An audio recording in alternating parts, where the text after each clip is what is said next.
അടുത്തതായി Shri M K Harikumar സംസാരിക്കുന്നു.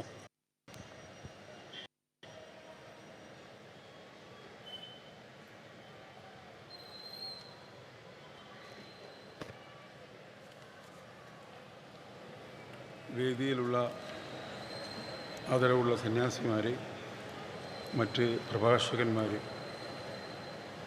ഇവിടെ കേൾക്കാൻ വന്നിരിക്കുന്ന സഹൃദയർ, ഗുരുദേവ കൃതികളിലെ കാവ്യാത്മകത എന്നുള്ള വിഷയമാണല്ലോ നമ്മളിവിടെ ചർച്ച ചെയ്യുന്നത്. ശ്രീനാരായണ ഗുരു മറ്റ് കവികളെപ്പോലെ ഉള്ള ഒരു കവിയല്ല.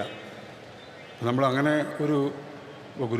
ഗുരുവിൻ്റെ കൃതികളെക്കുറിച്ച് ഒരു എഴുത്തുകാരനോ അല്ലെങ്കിൽ ഒരു സഹൃദയനോ അതിലെ കാവ്യാംശത്തെക്കുറിച്ചും അതിലെ മറ്റ് ഛന്ദസ്സിനെക്കുറിച്ചൊക്കെ സംസാരിക്കുന്നതിന് ആർക്കും എതിര് പറയാൻ കഴിയില്ല. കാരണം അത് ഓരോരുത്തരുടെ സ്വാതന്ത്ര്യമാണ്. ധാരാളമായിട്ട് ഗുരുവിൻ്റെ കവിതകളെക്കുറിച്ച് ലേഖനങ്ങൾ വരുന്നതും നമുക്കൊന്നും അതിന് എതിർക്കേണ്ട കാര്യമൊന്നുമില്ല, വളരെ നല്ല കാര്യം. പക്ഷേ ശ്രീനാരായണ ഗുരു എന്ന് പറയുന്നത് നമ്മൾ വിചാരിക്കുന്ന പോലെയുള്ള ഒരു കവിയല്ല. കാരണം കവികൾ പൊതുവേ ഇമോഷൻസാണ് എഴുതുന്നത്, വികാരങ്ങളാണ് അവരുടെ. ഇപ്പോൾ ചങ്ങമ്പുഴയുടെ കവിതകൾ എടുത്തു കഴിഞ്ഞാൽ അത് മുഴുവൻ ജീവിതത്തിൻ്റെ പാരതന്ത്ര്യവും ദുഃഖവും നൽകിയ അനുഭവങ്ങളാണ് അദ്ദേഹം എഴുതി വച്ചിരിക്കുന്നത്. അതിൽ ഒരു കവിതയുടെ പേര് പാടുന്ന പിശാചെന്നാണ്.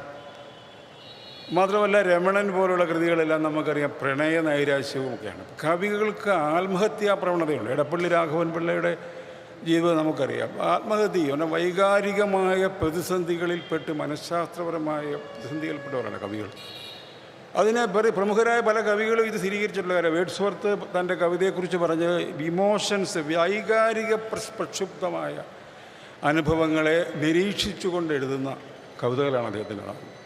ശ്രീനാരായണ ഗുരു അങ്ങനെയുള്ള ഒരു കവിത പോലും എഴുതിയിട്ടില്ല. ഗുരു എഴുതിയിട്ടുള്ളത് കാവ്യരൂപത്തിലാണ്, കവിതയുടെ രൂപമാണത്. അത് കവി ആകാൻ വേണ്ടി ഒരാൾ എഴുതിയ കവിതകളല്ല. നമ്മളത് മനസ്സിലാക്കിയില്ലെങ്കിൽ വേറെ വലിയ അബദ്ധം സംഭവിക്കും. അതുകൊണ്ട് ശ്രീനാരായണ ഗുരുവിൻ്റെ കവിതകളെ കുമാരനാശാൻ്റെയോ വയലോപ്പള്ളിയുടെയോ വയലാറിൻ്റെയോ കവിതകളുമായി താരതമ്യം ചെയ്യുന്നത് ഒരു സാഹിത്യ വിമർശനപരമായ ഒരു ആത്മഹത്യയായി. അങ്ങനെ ചെയ്യാൻ പാടില്ല. സാഹിത്യ ഗൗരവമായിട്ട് പഠിക്കുന്ന ഒരാൾ അങ്ങനെ ചെയ്യില്ല. വർക്കല ശിവഗിരി തീർത്ഥാടനത്തോട് അനുബന്ധിച്ചുള്ള സാഹിത്യ സമ്മേളനം തത്സമയം പുരോഗമിക്കുകയാണ്. പ്രമുഖ കവികൾ, കാവ്യ നിരൂപകരൊക്കെ സംസാരിക്കുന്നു. ശ്രീനാരായണ ഗുരുവിൻ്റെ കവിതകളെ എടുത്തു കാട്ടുന്നു.